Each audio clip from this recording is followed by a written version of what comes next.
came out one day and I walk out the door and there's one guy out there, and I'm from Tennessee. You ever seen a dog with his tail between his legs? Like, body language is down. He looked like that. He was struggling. And I said, dude, what's wrong? What is up with you? And he goes, well, I just had to come by and see somebody. He said, I know you went bankrupt a few years ago, and I know you know how it feels to fail. And man, he goes, I just had a horrible time. He said, I just had to talk to somebody that would understand, and I filed bankruptcy this morning. Oh my gosh, that's unbelievable. I said, what happened? He said, well, I was cutting grass in high school. I was making so much money. I just came out of high school and kept cutting grass, and then I added crews, and then I added a landscape architect to my team, and I added leadership to my team, and we grew, and we did these things, and we changed these things around, and we started doing, full subdivisions with the plantings and not just cutting grass anymore. We're a full-on landscape and irrigation company, and it grew and grew and grew and grew. And I said, what happened? And he said, well, 2008 happened, Builders quit building, and the ones that were building weren't paying. And he goes, I couldn't get anybody to pay me. He said, I had all these equipment and all this payroll, and he said, I couldn't get my money in. And he goes, the whole thing just caved in on me. How old are you? He said, I'm 26. So what was your best year ever profit that you took home? He goes, my best year ever, I made $210,000.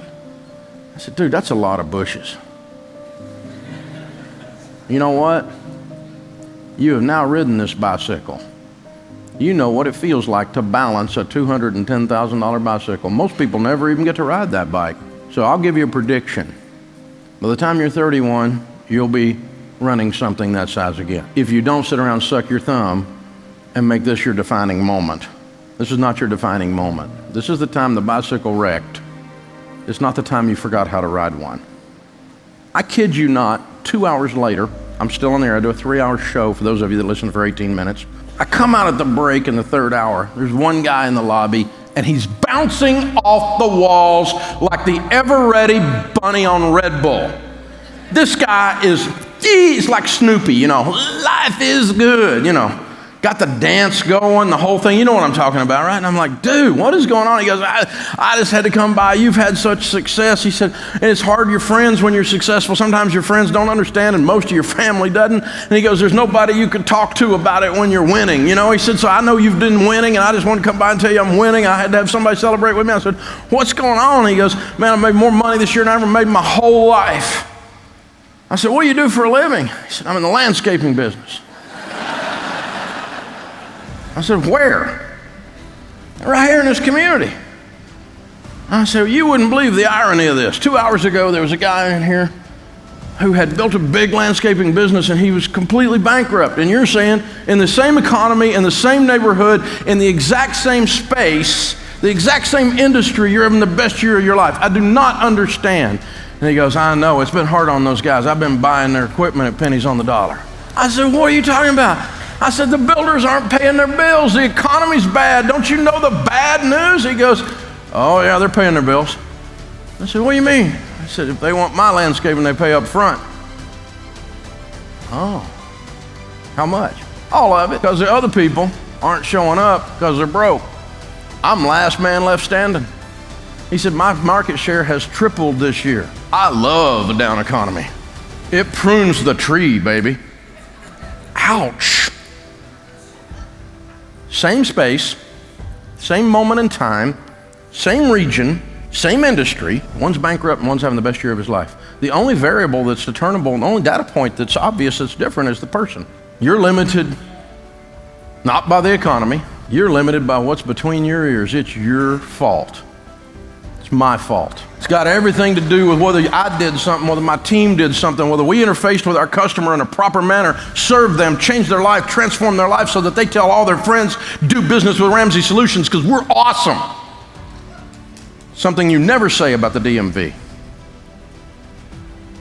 You got to bring it. It's hard sometimes. It's scary most of the time. But if you'll just lead anyway, if you'll rise up, you'll be amazed at what happens. Organizations are never limited by their team. They're limited by their leader. I often talk to these guys and around entree leadership stuff like this, and Run up to him, he goes, well, you don't understand, Dave. You're in a white-collar space. You don't have to deal with the labor pool I got to deal with. You don't understand about my team, Dave. My team's not like your team. Yeah, you know why? You hired them. Worse than that, you kept them. It's your fault. You lowered the standards for the level of humanity you will allow in your organization, and then can't figure out why your customers are pissed off working with people that half but care. I'd rather work it by myself until I can find somebody that cares. Find somebody that cares. Don't lower your standards. Well, you don't understand. Hey, let me tell you. Here's how it goes down. It looks like this. Pulling up in front of the Ramsey house while Dave's at work. There's a guy there to fix the heat and air. Now, one of these guys comes up in a truck that hadn't been washed. It's got the name on the side, sorta. Doesn't have enough parts or tools on the truck to do the job. Gets out, half his shirt's untucked, and he looks like a homeless guy. Knocks on the door, tracks mud into my house. Doesn't bother me, but don't do that to Sharon. You'll be on a mad hillbilly woman's list for the rest of your life. Wanders down, finds the location where the heating and air is, fixes it, leaves parts laying in the floor and boxes laying on the floor, tracks mud back to the thing. An hour later, the heat and air is not working again. Or, from the same labor pool, from the exact same industry, a guy pulls up in a truck that's clean, not perfect, but clean. He's clean and has bathed and shaved. His shirt is tucked in, has his name on it, so we know he's there from a company. He's not there for other reasons that aren't going to turn out good for him, because my wife carries. When he gets to the door, he steps back 2 steps after ringing so that his presence is not intimidating to the lady of the house, which is also wise. He says, Miss Ramsey, can I come in, please? Yes. And you know what he does? He reaches over and puts booties on, paper over his shoes, like he's going into surgery. He don't even have to fix anything. He's already won the business. Follow me?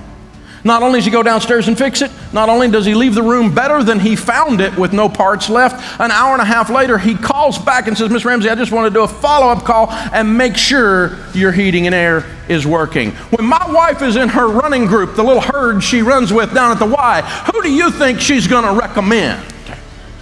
Oh, but the economy put me out of business. No, you hired doofuses and kept them and sent them to your customer and then blamed your failure on the economy. Don't do that. A little smile, a little sense of I actually care about what's happening here, and everything changes.